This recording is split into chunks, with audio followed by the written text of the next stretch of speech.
Hello guys, welcome to my channel. Today we are going to see how to turn on or off sleeping tabs in our Microsoft Edge web browser. I show you guys how to do that. You just need to open a page, click on this three dot icon over here and select settings.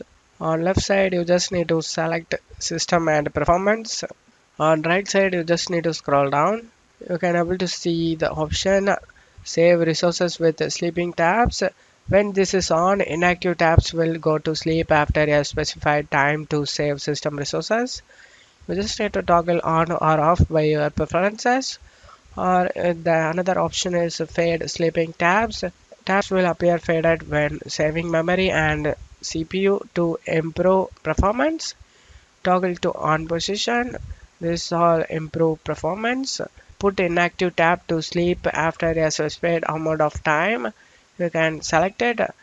When effective mode is on, inactive tabs will put in sleep after 5 minutes or less.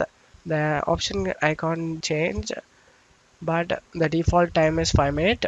Never put these sites to sleep. You can add a specific websites to never sleep, and that's all you have to do it guys. That's it for today's video guys. Give me a like and subscribe. Thank you.